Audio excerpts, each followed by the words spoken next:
Does everything you do with your child turn into a negotiation? Not necessarily an argument, but a negotiation. Can I have an ice cream now? No, you can't. You've got tea in a minute. But I'll eat my tea. Just a small one. They'll have many, many, many different reasons why you should change your mind. And it's ongoing. Well, you might have what we call an eagle child. I'm Shelley and I'm from Wise Parenting. And today we're going to talk about some practical tips to deal with an eagle child that's always wanting to negotiate. Now, I'll be looking down every so often to refer to my notes, so I make sure I cover everything. So, while being strong-willed and having the ability to negotiate is a huge strength when you're an adult, it can be really difficult to parent these children, especially when they're young and they're learning about when to negotiate, when not to negotiate, what to negotiate about. They cannot be agreed with all the time. They are too little to be running the family. That's your job as the parent. You're the leader of the family. So, strategy 1, decide before you respond. So if they bring up something that you hadn't thought of, go, wait, I have to think that through. So don't say, yes you can, oh no, I mean no, or no you can't, oh no, I mean yes.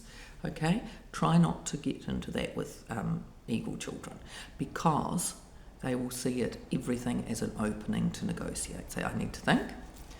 Actually, yes you can today. You can do that. Or, I'm sorry, it's too close to bedtime, you can't do that. Okay, so decide beforehand. Or, well, you know that every day you've got to do your homework. Or, every day you have to brush your teeth. That's the way it is. So that you know what the answer is before you state it. Don't enter into the courtroom. So we talked a little bit about that before. So if you give lots of reasons when they're in a negotiating mood, then they are going to keep you arguing. They are good. They are great negotiators. So try not to enter into a courtroom. Say the answer is this. We can talk about it later, but I'm not getting into an argument about it now. The answer is, and you just restate. So, offer choices, but within limits. It's really cold outside, you need to wear a jacket. Do you want this one or this one? You have to do your homework. Are you going to do it before tea or after tea? So you're giving choices, you are listening to them, but you're still holding firm. Now, also what you can do is acknowledge their feelings. Yes, I know it feels really unfair you can't have another ice cream, but I'm sorry, it's only one ice cream a day. Yes, I know you're really busy at the moment, but you've got to have your shoes on before you go to the shop, so are you going to do it now or in 5 minutes? So you can acknowledge their feelings, but still keep the boundary the same. And that's called connection before correction. And it's actually quite handy.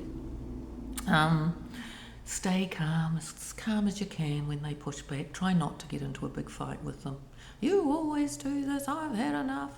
Mind you will sometimes, because, every parent does sometimes behave in ways they wish they hadn't. But what you can do with eagle children, and actually any children, is once you've had a blow up like that, you can go away and you can think about it and you can come back and go, look, I'm really sorry I handled it that way. You really didn't need to be yelled at. Sorry about that. But the answer is blah, blah, blah, blah. I could have handled it a bit better than I did. And that's showing children how to reconnect once there's been a disruption in the relationship, and it's modelling to them how they can do that with their friends as well. So it's really good, actually, having a completely calm household where you're never fighting is A, completely impossible, and B, these things really provide great learning opportunities for your children. So it's actually good that you get into conflict at times. Final thoughts. Negotiation is a strength. They are future leaders. They learn how to advocate. They learn how to put their position forward. It's just really hard to get them to adulthood at times. So, if you've got a question about your eagle child always in negotiation, put it in the comments below, and I will definitely get back to you and come up with some sort of solutions or give you some hints at what you might be able to try, and then you can let me know if they work. Or if some of these tips really work, let the other parents know. Say, yes, that worked really well for my child. Now, if you want more strategies for different types of personalities, come back, because every week we're going to be covering a different type of personality with Wise Parenting Co. And also, if you follow the link in the description, I have a personality quiz. So if you're not too sure which personality your child is, take the quiz and you'll find out. And I have a whole workbook on different ways to deal with these different personalities. So you might want to do that too. See you next time. Remember, onwards and upwards, there's always a new day.